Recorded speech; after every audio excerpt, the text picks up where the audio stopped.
My name's Jean Collinson. I've been associated with the Guide Association since 1940, and I had to save up and get my own uniform. I bought it for the girl next door and it cost me 10 and sixpence, and for that I got the dress, the neckerchief and a hat. I was very fortunate to belong to a company which was very outdoor minded. So we camped every weekend. Our camping activities were quite adventurous. Our camp was a base and we used to go hiking every day. We would go rock climbing with instructors. We would go riding. One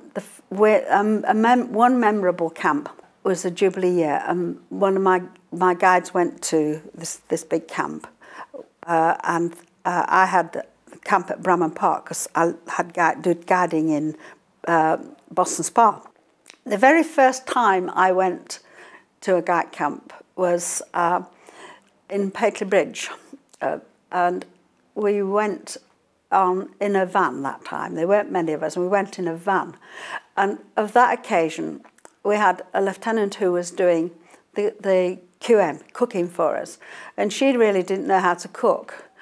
And she made this rice pudding and she put the whole big packet of rice in the billy can. So the rice came bubbling over the top and we're absolutely stuffed with rice. So we put what was left over a wall where there were some pigs. And not long after that, the pigs were stuffed with rice as well and just lay going.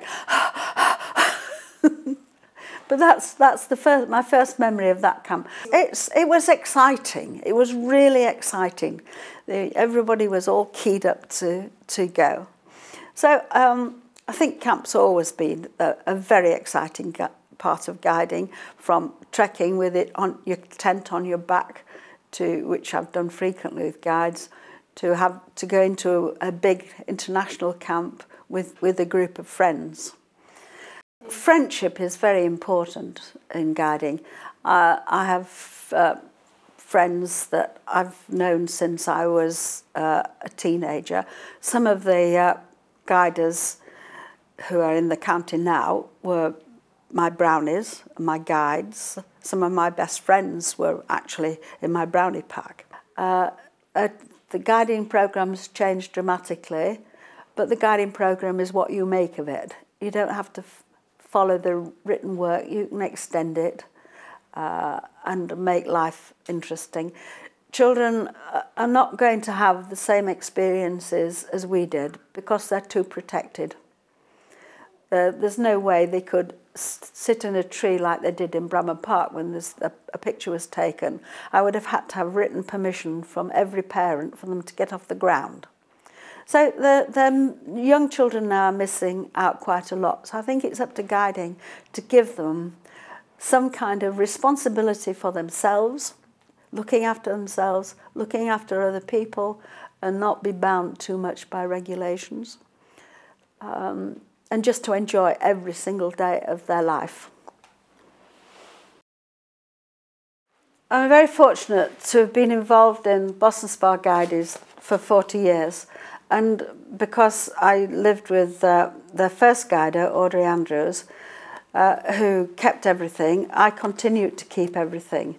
And it's wonderful now that we've got the logbook, which is written the first camp, sale of work at Spofforth, and the first hike, and lots of photographs that have been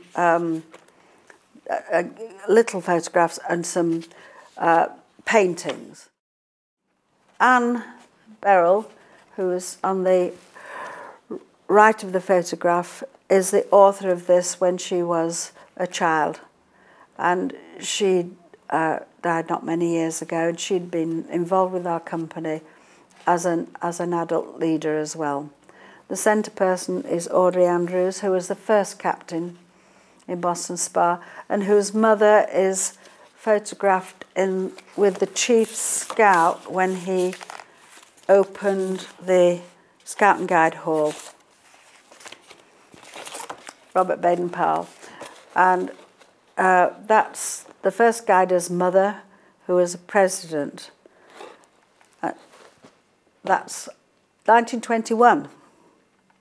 and Boston Spa Guides followed as soon as Audrey was old enough in 1924. I promise on my honour to do my best, to do my duty to God and the Queen, to help other people at all times and to obey the guide law. Judith Emsley, and I joined Brownies when I was 7. My mum started the Brownie Pack because there were a lot of wild little girls in the church and she thought they ought to be tamed. I didn't realise what it was going to do for me. I worked most of my guiding in Eden, except when I nipped off abroad to do some training things. But it happened, and I celebrated the 60th anniversary as one of the original Brownies. Well, I joined because, I didn't want to join. I thought they were a bit silly at first. And then I saw Mum going off with her uniform and thought, I might be missing something. So I think I joined because I thought I might be missing out. And I would have missed out if I hadn't joined, because I've had all sorts of experiences that I'd never have had apart from guiding. I eventually went on and did some training and been all over the world doing that. So that was what guiding's done for me. And all the memories I've got are things that happened when I was a guide. You know, I enjoyed all the things that we did, which is it sounds limited from when you compare it with what guides can do now, but it was still a good adventure for us. We got our independence. We were able to go out on our own without anybody worrying that somebody was going to abduct us, because it was safe to do that then. And we went and did all sorts of things that girls can't do now. Well, we went off on our own for the whole day, just a patrol of us, 12, 13-year-olds, and nobody worried about us.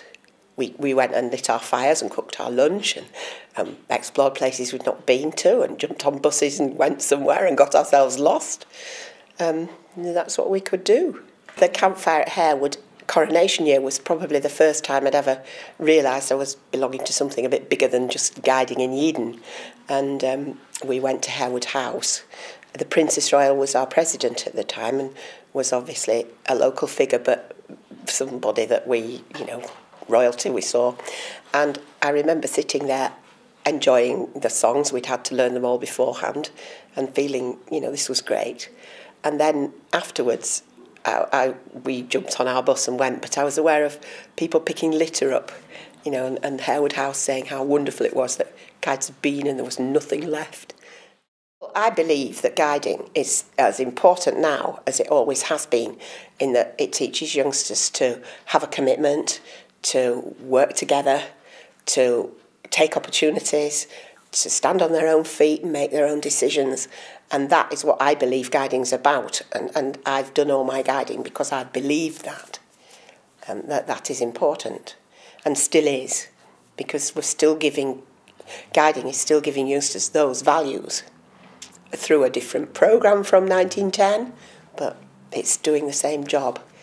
Or it should be if it's guiding. Hello, I'm Ruth. I made my promise as a Brownie in 1953 in Leeds, and I'm still a guide leader. My older sister was a Brownie. Apparently she didn't start until she was 8, and you could start when you were 7, but they didn't know about it particularly, and the Brown Owl went round and found these youngsters. And then I wanted to be a Brownie instantly.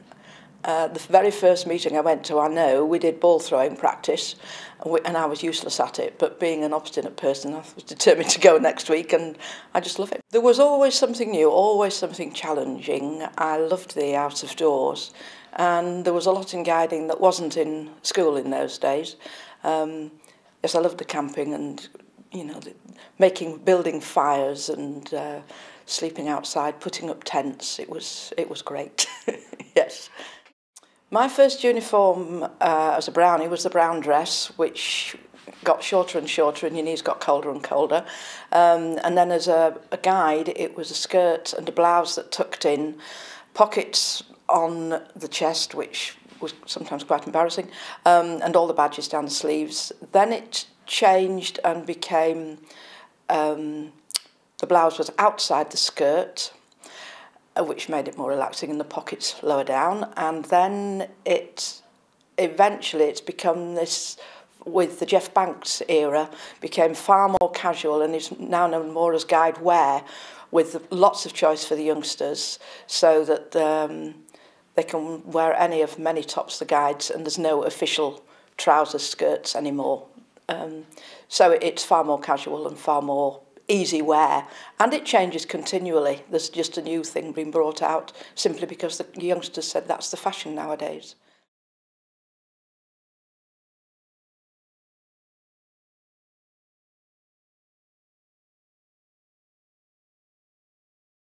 This was the dedication service for our county standard, which was in Ripon Cathedral on October the 11th, 1952.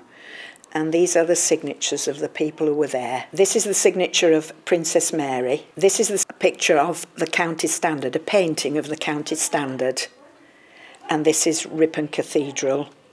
And these are the people who carried the standard and escorted it. I was present at the county standard changeover in Ripon Cathedral in 1952. These services at the cathedrals are absolutely wonderful events. The whole cathedral was filled with guide and guiders. The singing was magnificent. It was a very impressive ceremonial, and I was particularly proud because the guider who was carrying the Princess Royal standard had been a member of the First Boss and Spar since the company was founded in 24, and she had always been connected with us and always been in guiding. So it was particularly significant and wonderful watching her walking down the aisle carrying the princess's standard. It's quite emotional. It's quite sad that one county commissioner whom you've admired and worked with changes, but you know that the next one's going to be just as good, but you just have to get to know her quickly. And it happens every so many years, so over the period you get to know many people, and everybody changes something a little bit, changes the way things are done, improves it, or communications are different, but it's always a challenge for the new county commissioner to keep up the standard that the previous one has set and make her own mark. Now, for the handover, the county chairman that's in office takes the standard from the bearer and hands it to the new county commissioner, who makes a dedication to carry on the work of guiding then. I don't know what words are used or anything like that. And then she gives it to the bearer again, so that the changeover of commissioners is done in a very, very significant way. Much more ceremonial took place in guiding then than does now. The county standard is very symbolic because each of the embroidered symbols represents an area in Yorkshire. The centre one here is a Roman soldier which represented Tadcaster division. This photograph depicts them, the standard bearers and the Princess Royal coming out of the cathedral. The standard bearer is Anne Beryl, who was a former First Boss and Spar guide. The escort is Miss Penn, I can't remember the other name. The Princess Royal is behind her with her golden cords and her badges, looking very smart. Next to her, escorting her, is Miss Anne Shepherd, who was our county commissioner. Behind them there's a Union flag. The guider there is Miss Thea Chapman, who was the Yorkshire Central County Secretary. And then all along the edge were guides holding their company flags. They'd have a flag with the world badge on and the name of their guide company underneath it. Well, the Princess Royal is Princess Mary, so she was the King's sister. She was our president and came to many things, and always had a lady in waiting with her, or two ladies in waiting. She came sometimes dressed in all her #1 uniform, sometimes more casually. Much more ceremonial took place in guiding then than does now. And there's a discipline about ceremonial.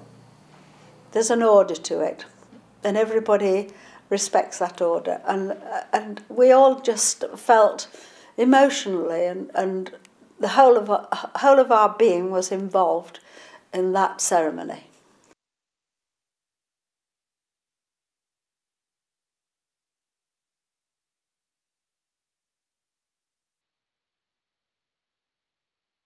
Gillian Ainsley, I'm County Commissioner for Girl Guiding Leeds. Well, it means that I'm responsible for all the Brownies, Guides, Rainbows, Leaders, Sheffield Guild in Girl Guiding Leeds in the Leeds metropolitan area. It's voluntary and we have about 6,500 members in Girl Guiding Leeds. Yes, we're constantly growing. We're trying to encourage, obviously, new members all of the time, whether it's adults as volunteers or children to join the sections. We're constantly, growing. The earliest recollection we have in Leeds is actually 1910. We have the first Leeds Guide unit was actually registered in 1910. I was a Brownie at 7, and then when I was 10 I became a guide. At 14 I became a ranger, and then when I was 16 I became a young leader, and then at 18 I became a guider, a guide unit, and I've been a guider of the same guide unit ever since. I enjoy seeing the girls grow and them trying new things and becoming more confident, and they come in at 10 and they're still little girls, and they go out as young women at 14 years old and far more confident and to get out into the world and enjoy themselves. We're very modern in our camping. Sometimes we use modern tents, and we sometimes go indoors, sometimes we're out of doors, sometimes we're sleeping under the stars, just anything the girls want to do. We're always girl led, so whatever the girls choose is what the leaders try to arrange for the girls to be able to take part in. Everybody is welcome. We have units in inner city areas in Leeds, and everybody is welcome. We have guiders obviously from the diverse communities, and we encourage as many people to join as possible. Wow. I'd like to, for Girl Guiding in the future, I'd like to see us grow, continue to grow, to give the girls as much opportunity as we possibly can, to continue to be as relevant to today's girls as we possibly can, to continue to be a girl-only space, to allow the girls to grow and develop without the influence of boys.